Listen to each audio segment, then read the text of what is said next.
এভাবে হুট করে সকলের সামনে তীব্র ঘোমটা সরিয়ে ফেলবে তা সম্পর্কে এতটুকুও ধারণা যেন ছিল না রাবেয়া বেগমের। মুখ দুহাতে চেপে দুকদম পিছিয়ে যান তিনি।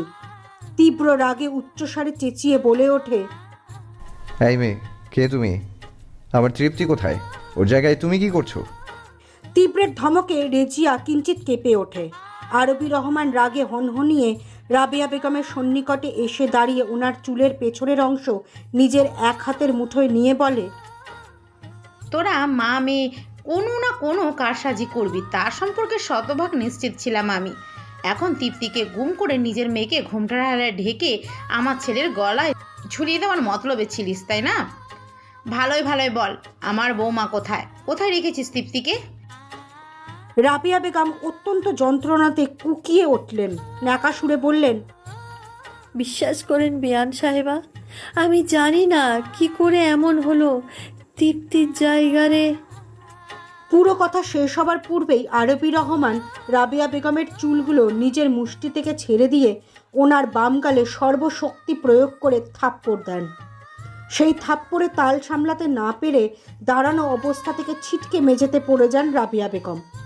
মুহূর্তেই ব্যথায় গুঙিয়ে ওঠেন তিনি। মায়ের এমন করুণ অবস্থা হতে দেখে ভীষণ শান্ত হয়ে রয়েছে রাজিয়া, যেন এ বিষয় নিয়ে তার কোনো মাথা ব্যথা নেই। সকলের সামনেই নির্লজ্জের মতো তীব্রকে জড়িয়ে ধরে বলে, ওই 2 টাকার ফকিন্নির জন্য আমাকে দূরে সরিয়ে দিও না তীব্র। আমি তোমাকে অনেক বেশি ভালোবাসি। চলো আমরা বিয়ে করে নেই। জাহান্নাম। রেজিয়া পুরো কথা শেষ করতে পারে না। তীব্র রাগে রেজিয়াকে নিজের বুক থেকে সরিয়ে সজোরে ধাক্কা প্রয়োগ করে। রেজিয়া ছিটকে সোফায় গিয়ে পড়ে। তীব্র তড়িৎ গতিতে রেজিয়ার সন্নিকটে এসে ওর মুখ নিজের দিকে ঘুরিয়ে ওর গলা চেপে ধরে রাগে হিসহিসিয়ে বলে, তোর সাহস হয় কি করে আমার মায়াবতীকে 2 টাকার ফকিন্নি বলার? যদি বাঁচার বিন্দুমাত্র ইচ্ছে তোর থাকে তো ভালোই ভালোই বলে দে তৃপ্তি কোথায়, নয়তো তোকে আর তোর মাকে এখানে বাড়িতে জীবন্ত কবর দিয়ে দিব। খুব জোরে গলা চেপে ধরায় নিঃশ্বাস যেন বন্ধ হয়ে আসছে রেজিয়ার। হাত পা ছুটতে শুরু করেছে। গুঙ্গিয়ে বলে ওঠে, বলছি অ আ আমাকে ছেড়ে দাও। তীব্র নিজেকে সংযত করার যথাযথ চেষ্টা করে রেজিয়ার গলা ছেড়ে দেয়। গলা ছেড়ে দিতেই উচ্চ শব্দে কাঁদতে শুরু করে রেজিয়া। ঘন ঘন নিঃশ্বাস নিতে থাকে। মৃত্যুর খুব সন্নিকট থেকে ফিরে আসা ব্যক্তির যেমন করুণ অবস্থা হয়, তেমনই অবস্থার সম্মুখীন হয়েছে রেজিয়া। এখন শুনুন তৃপ্তিকে কিভাবে বেহুশ করে দিয়েছিল। তৃপ্তির মাথায় ঘোমটা উঠিয়ে দেওয়ার কিছু সময় পরই তৃপ্তি দুহাতে ওর মাথার দুপাশ ধরে অস্পষ্ট সুরে বলে, আমার আমার মাথা এত যন্ত্রণা করছে কেন হঠাৎ? ছোট মা। পুরো কথা শেষ হওয়ার পূর্বেই তৃপ্তি সেন্স হারিয়ে ঢলে পড়ে রাবেয়া বেগমের ওপর। তৃপ্তির এভাবে সেন্স হারিয়ে ফেলায় রাবেয়া বেগম আর রাজিয়া তাদের ঠোঁটের কোণে আনন্দের হাসির রেখা ফুটিয়ে তোলে। রেজিয়া দ্রুত পায়ে তৃপ্তির ঘরের দরজার সামনে দাঁড়িয়ে মাথা বের করে এপাশ ওপাশ এক পলক দেখে নিয়ে ভেতর থেকে দরজা আটকে দেয়। রাবেয়া বেগম তৃপ্তিকে ধাক্কা দিয়ে নিজের থেকে সরিয়ে বিছানায় ফেলে দেয়। তারপর রেজিয়াকে উদ্দেশ্য করে বলে, তাড়াতাড়ি কর, ওর শরীরের সব পোশাক খুলে পরে নিবি, তারপর ঘোমটার আড়ালে নিজের মুখ ঢেকে নিবি, ঢেকে নিচে যাবি। তোকে তৃপ্তির সাজে দেখলে কেউ চিনতেও পারবে না। বিয়েটা একবার হয়ে গেলে আর কারোর কিছু বলার থাকবে না। নে, কথা বলার সময় নেই, হাত লাগা, দ্রুত কাজ শেষ করতে হবে। রেজিয়া খুশি মনে তৃপ্তির সন্নিকটে গিয়ে ওর ঘোমটাটি খুলে ফেলে। তারপর শরীর থেকে দ্রুত হাতে গয়নাগুলো খুলতে থাকে। এত দ্রুত কাজ করছে যেন কোনো কাঠের বস্তুতে জড়িয়ে রাখা গয়না টেনে খুলে ফেলার প্রতিযোগিতা চলছে। সোনার চুড়ির একটু ধারালো অংশ দিয়ে তৃপ্তির দুহাত কেটে ছিলে চামড়া উঠে গিয়ে রক্তে একাকার অবস্থা হয়ে গিয়েছে। সজ্ঞানে থাকলে হয়তো ব্যথায় অনেক কাঁদত তৃপ্তি। শাড়ির ভাঁজ যেন এলোমেলো না হয় তাই সাবধানে লাগানো পিন সুইগুলোও তাড়াহুড়ো বশত খুলছিল রাবেয়া বেগম। বেশ কয়েকটা শরীরে ফুটে গিয়ে রক্ত বেরিয়েছে। মা মেয়ে এতটাই নিষ্ঠুর যে নিজেদের স্বার্থ হাসিল করতে তৃপ্তির অচেতন অবস্থায় ওর শরীরে যে ক্ষতবিক্ষত করে দিয়ে কাজ চালিয়ে যাচ্ছে তা নিয়ে কোনো প্রকার চিন্তা নেই। সম্পূর্ণ কাজ শেষ করে রাবেয়া বেগম এক পলক তৃপ্তির শরীরের দিকে তাকায়। ওর শরীরে নেই এই মুহূর্তে কোনো কাপড়ের এক ফোঁটা অংশ। কাটা ছেঁড়া আর রক্ত দেখে এতটুকুও মায়া কাজ করলো না তার মাঝে। বিছানার কর্নারে থাকা চাদর দিয়ে তৃপ্তির শরীর ঢেকে দেন রাবেয়া বেগম। তারপর রেজিয়াকে হুবহু তৃপ্তির মতো করে সাজিয়ে দিতে ব্যস্ত হয়ে পড়েন। সাজ প্রায় শেষের পথে সেই মুহূর্তে ওদের কর্ণপাথায় নিচ থেকে আসা শব্দ, বর এসেছে বর এসেছে। তাড়াহুড়োয় একটা সুই রেজিয়ার কাঁধে হালকা ফুরিয়ে ফেললেন রাবেয়া বেগম। সঙ্গে সঙ্গে ব্যথায় আর্তনাদ করে ওঠে রেজিয়া। রাবেয়া বেগম রেজিয়ার মুখ চেপে ওকে চুপ করতে বলে। রেজিয়া দাঁতের সাথে দাঁত পিষে সাময়িক যন্ত্রণা সহ্য করতে নেওয়ার চেষ্টা করে। সম্পূর্ণ সাজ শেষ হলে নিজের আনা নকশা করা সেই ওড়না দিয়ে রেজিয়া মুখ ঢেকে দেন। তারপর রেজিয়াকে নিয়ে রুমের বাইরে এসে তৃপ্তির ঘর তালাবদ্ধ করে দেন আর রেজিয়াকে ধরে ধরে নিচে নিয়ে আসেন। বর্তমান রেজিয়া সম্পূর্ণ কথা শেষ হওয়া মাত্র তীব্র, আরবি রহমান আরও গোটা কয়েক লোক ছুটে সিঁড়ি বেয়ে ওপরে যান তৃপ্তির রুমের উদ্দেশ্যে। ওর এখন কি অবস্থা তা দেখতে। উপস্থিত বাকিরা যেন অবাকের চরম পর্যায়ে পৌঁছে গিয়েছে ইতিমধ্যে। স্বাভাবিক হয়ে দাঁড়িয়ে আছে শুধুমাত্র রাজীব। জাবেদ ইসলাম পুরোপুরি স্তব্ধ হয়ে গিয়েছেন নিজের প্রিয়তমা দ্বিতীয় স্ত্রী আর মেয়ের মুখে সব কথা শুনে। হাত পা যেন অসাড় হয়ে আসছে। বুকের বাম পাশে চিনচিনে ব্যথা অনুভব হচ্ছে। এ কোন রাবেয়া রেজিয়াকে দেখছেন তিনি? এই কি তবে ওদের আসল রূপ? তবে এতগুলো বছর ধরে ওনার সামনে এরা যে রূপ নিয়ে চলাচল করতো তা ছিল নিছক মুখোশ। এদের মতো মুখোশধারী মানুষদের হাতে নিজের আদরের মেয়ে তৃপ্তিকে তুলে দিয়ে এতগুলো বছর নিশ্চিন্তে কাটিয়েছিলেন তিনি। পরক্ষণেই জাবেদ ইসলাম তার বুকের বাম পাশে দুহাত দিয়ে চেপে ধরে ব্যথায় আর্তনাদ করে উঠে পড়ে যেতে নেন। রাজীব ছুটে এসে নিজের বাবাকে দুহাতে আগলে ধরে সোফায় বসিয়ে দেন। জাভেদ ইসলাম জোরে জোরে নিঃশ্বাস নিতে শুরু করেন দেখে বাকিরা অস্থির হয়ে ওঠে।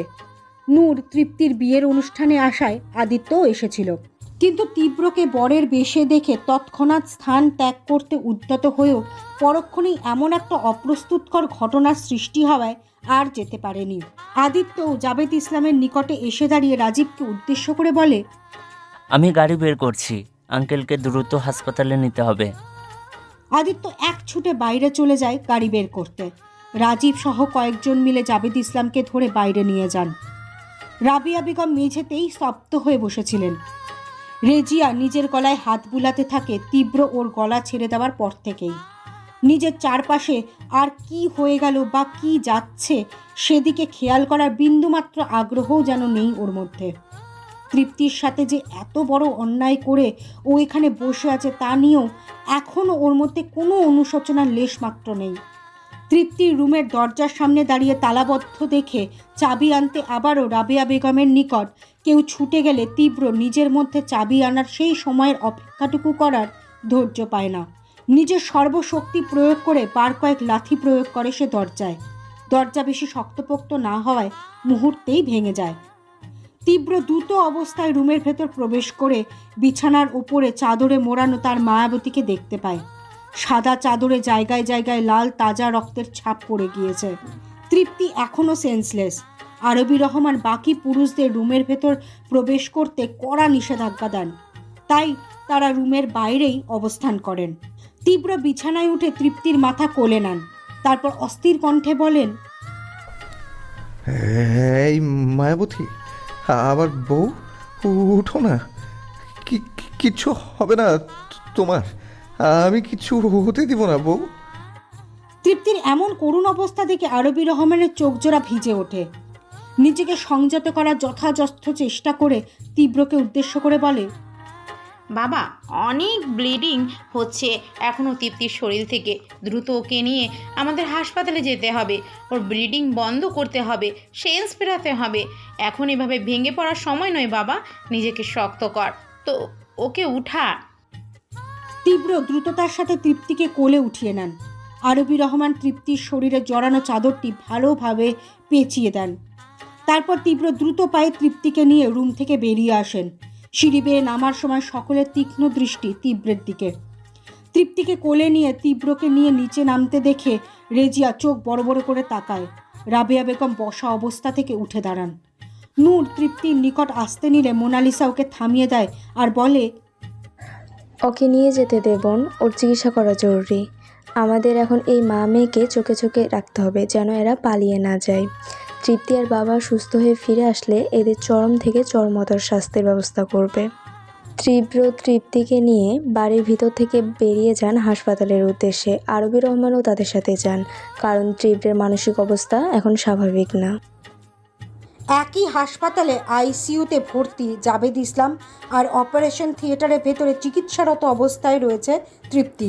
অপারেশন থিয়েটারের বাইরে চিন্তিত অবস্থায় পায়চারি করছে তীব্র। পাশেই রাখা চেয়ারে বসে আছেন আরবি রহমান। ছেলের এমন অস্থির অবস্থা আরবি রহমানের ভেতরে চাপা কষ্টের সৃষ্টি করছে।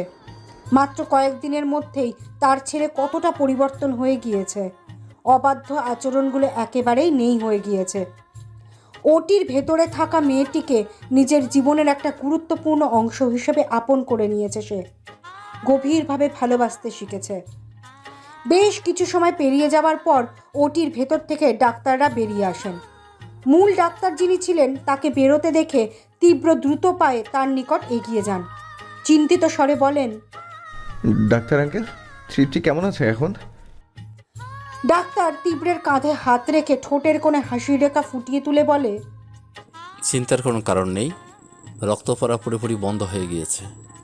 ছিলে যাওয়া কেটে যাওয়া জায়গাগুলোতে ওষুধ লাগিয়ে ব্যান্ডেজ করে দেওয়া হয়েছে। অনেক বেশি রক্তক্ষরণ হওয়ায় এক ব্যাগ রক্ত দেওয়ার ব্যবস্থাও করা হয়েছে। 2 দিন পর পর ব্যান্ডেজ করা জায়গাগুলো খুলে ড্রেসিং করিয়ে নিবে। সপ্তাহ 2 কেটে গেলেই রোগী সম্পূর্ণ সুস্থ হয়ে যাবে ইনশাআল্লাহ। একটু পরেই ওটি থেকে বের করে কেবিনে দেওয়া হবে। এখন ঘুমাবে, তাই ঘন্টা 2 পর ঘুম ভেঙে গেলে তোমরা দেখা করে নিও। ডাক্তারের কথার প্রত্যুত্তরে তীব্র ওনাকে ধন্যবাদ জানায়। ডাক্তার স্থান ত্যাগ করেন। কিছু সময় পর তৃপ্তিকে ওটি থেকে বের করা হয়।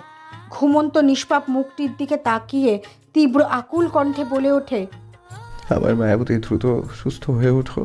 তোমাকে এমন অবস্থায় দেখতে আমার ভীষণ কষ্ট হচ্ছে। নার্সরা তৃপ্তিকে নিয়ে চলে যায়। তীব্র তৃপ্তিকে নিয়ে যাওয়ার পানে তাকিয়ে থাকে কিয়ৎক্ষণ। তারপর ধীর পায়ে আরবি রহমানের পাশে এসে বসে পড়ে। আরবি রহমান তীব্রের মাথায় অতি আদরে হাত বুলিয়ে দিতে দিতে বলে, আল্লাহ আছেন তীব্র, তার উপর কখনো ভরসা হারাবে না। খুব দ্রুতই আগের মতো সব ঠিক হয়ে যাবে। এখন এটুকু কষ্ট হবে মা, ঠিক হয়ে যাবে খুব দ্রুতই। তীব্র ক্লান্তিতে আরবি রহমানের কাঁধে মাথা নুইয়ে দিয়ে চোখ বুজে ফেলে। কিছু সময় পূর্বেই সেন্স ফিরেছে জাবেদ ইসলামের। আইসিইউর ভেতর রোগী, ডাক্তার আর নার্স ছাড়া বাড়তি কোনো ব্যক্তিকে প্রবেশ করতে দেওয়ার নিয়ম না থাকায় সিকিউরিটি গার্ড রাজীব আর আদিত্যকে ভেতরে প্রবেশ করতে দিচ্ছিল না। পরক্ষণেই আদিত্য ওর পরিচয় দিয়ে পাওয়ার দেখিয়ে ভেতরে প্রবেশ করার পারমিশন নিয়ে নেয়। চোখ মেলে নিজের সামনে বসারত অবস্থায় রাজীব আর আদিত্যকে দেখতে পান তিনি। ধীর কণ্ঠে বলে ওঠেন, তৃপ্তিমা কেমন আছে এখন? রাজীব ওর বাবার হাত নিজের হাতের মুঠোয় নিয়ে বলে, কিছুক্ষণ আগেই খবর পেয়েছি, তৃপ্তি এখন আগের থেকে অনেক ভালো আছে বাবা। চিন্তার কোনো কারণ নেই, খুব দ্রুতই বোন সুস্থ হয়ে যাবে। জাবেদ ইসলাম প্রত্যুত্তরে কিছু না বলে নিজের মাথা অন্যদিকে ঘুরিয়ে নিয়ে নীরবে চোখের পানি ফেলতে থাকেন। আদিত্য বিষয়টা খেয়াল করে, ইশারায় রাজীবকে বলে তার কান্নার কথা। রাজীব একটা দীর্ঘ নিঃশ্বাস ছেড়ে বলে ওঠে, কান্না করে কি হবে বাবা, যা হবার তা তো হয়েই গেছে। নিজেকে শক্ত করো, এখনও অনেক কিছু হিসাব বুঝে নেওয়া বাকি তোমার। আমরা কি চোর নাকি যে এভাবে পাহারা দিয়ে রাখছো তোমরা? না নিজেদের রুমে যেতে দিচ্ছ, না এখান থেকে উঠতে দিচ্ছ? সোফায় আয়েশে বসে বাদাম খাচ্ছিল নূর আর মোনালিসা। রাবিয়া বেগমের এমন কথায় তীক্ষ্ণ দৃষ্টিতে এক পলক তাকায় ওরা দুজন, রাবিয়া বেগম আর রেজিয়ার দিকে। পরক্ষণেই নজর সরিয়ে শব্দ করে হেসে ওঠে। নূর আর মোনালিসাকে হাসতে দেখে রেজিয়া বিরক্তিতে বসা অবস্থা থেকে উঠে দাঁড়ায়। তারপর রাগে কিরমিরিয়ে বলে, আমি আমার রুমে যাব, এদের হাসিতে আমার গা জ্বালা করছে। রেজিয়া ওর রুমের উদ্দেশ্যে পা বাড়াতে নিলে মোনালিসা বসা অবস্থা থেকেই শীতল কণ্ঠে বলে ওঠে, আর এক পা সামনের দিকে বাড়ালে পা কেটে সারা জীবনের জন্য ন্যাংরা বানিয়ে বসিয়ে রাখবো তোমায়। মোনালিসার এমন ঠান্ডা গলায় হুমকি স্বরূপ কথায় রেজিয়া আর সামনের দিকে পা বাড়াতে পারে না। রাবিয়া বেগম শুকনো একটা ঠোক গিলে রেজিয়ার হাত শক্ত করে ধরে টান দিয়ে আবারও নিজের পাশে বসিয়ে দেন। রেজিয়া মোনালিসার দিকে এক পলক দেখে তৎক্ষণাৎ দৃষ্টি সরিয়ে নিয়ে রাগে ফোঁসফোঁস করতে থাকে। নূর আর চোখে রেজিয়াকে ফুঁসতে দেখে মিটিমিটি হাসে। ঘন্টা 2 পরে স্বাভাবিকভাবেই ঘুম ভেঙে যায় তৃপ্তির। পিটপিট করে চোখ মেলে নিজের অবস্থান বুঝে নেয়। ভালোভাবে নিজের চারপাশ পর্যবেক্ষণ করে নিয়ে বুঝতে পারে সে এখন চিকিৎসারত অবস্থায় কোনো এক হাসপাতালে ভর্তি আছে। হাত উঠানোর চেষ্টা করতে নিয়ে ব্যথায় কুকিয়ে ওঠে মুহূর্তেই। বুঝতে পারে 2 হাতেই ব্যান্ডেজ করা, ভেতরে বেশ জ্বালা করছে। কী হয়েছে ওর তা মনে পড়ছে না কিছুতেই। শুধু মনে পড়ছে যে সে তার রুমে ছিল, কিন্তু হঠাৎ মাথা ঘুরে ওঠে। আর তারপর থেকে এখন পর্যন্ত কী থেকে কী হয়েছে তার কিছুই মনে পড়ছে না। মাথাটাও বেশ ঝিমঝিম করছে। সেই মুহূর্তে তৃপ্তির কেবিনে একজন নার্স প্রবেশ করে। তৃপ্তির সেন্স ফিরে এসেছে দেখে ওর সন্নিকটে গিয়ে সব কিছু আরও একবার চেক করে নেয়। নার্সকে দেখতে পেয়ে তৃপ্তি ধীর কণ্ঠে বলে, আমার কি হয়েছিল? আমি এখানে কেন? নার্স তৃপ্তিকে অস্থির হতে নিষেধ করে আর বলে, আপনি এখন অসুস্থ আছেন। আমি আপনার পরিবারের লোকজনকে ডেকে দিচ্ছি, তাদের সাথে কথা বলে সবটা জেনে নিন। নার্সের কথায় তৃপ্তি শান্ত হয়ে সম্মতি জানায়। পর মুহূর্তে নার্স তৃপ্তির কেবিন থেকে বেরিয়ে এসে ওর সেন্স ফেরার কথা তীব্র আর আরবি রহমানকে জানায়। পাশাপাশি এটাও বলে যে এই মুহূর্তে তৃপ্তিকে যেন তারা চাপদায়ক কোনো কথা না বলে। মাথায় এখনই এত প্রেশার পড়লে তার রোগীর জন্য ভালো হবে না। তীব্র নার্সকে আশ্বস্ত করে আরবি রহমানকে নিয়ে তৃপ্তির কেবিনে প্রবেশ করে। চোখ বুজে রেখেছিল তৃপ্তি। দরজা খোলার শব্দ কর্ণপাত হতেই চোখ মেলে সামনের দিকে দৃষ্টিপাত করে সে। আরবি রহমানকে রুমের ভেতর প্রবেশ করতে দেখে। তীব্রকেও বরের পোশাক পরিহিত অবস্থায় দেখতে পায়, কিন্তু চুলগুলো বেশ উস্কো খুস্কো হয়ে আছে। এতটুকু সময়ের মধ্যেই ভরাট মুখটি যেন শুকিয়ে গিয়েছে। তৃপ্তির মনে এক রাশ প্রশ্ন এলোমেলোভাবে ঘুরে পাক খাচ্ছে। তীব্র কি কোনো বিষয় নিয়ে খুব চিন্তিত ছিল তার চোখ বুজে রাখা সময়টুকুর মাঝে? তীব্র তৃপ্তির মাথার পাশে বসে ওর দিকে দৃষ্টি স্থির করে রাখে। ঠোঁটের কোণে হালকা হাসির রেখা ফুটে আছে। নিজের ডান হাত তৃপ্তির মাথায় রেখে আদুরে ভাবে বুলিয়ে দিতে দিতে বলে, এখন কেমন লাগছে মায়াবতী? তীব্রের মুখে মায়াবতী ডাকটি শোনা মাত্র তৃপ্তি হালকা কেঁপে ওঠে। মনে হচ্ছে যেন কত হাজার হাজার যুগ পেরিয়ে গিয়েছে পর সে তার প্রেমিক পুরুষের কণ্ঠে এই ভালোবাসাময় ডাকটি শুনতে পারল।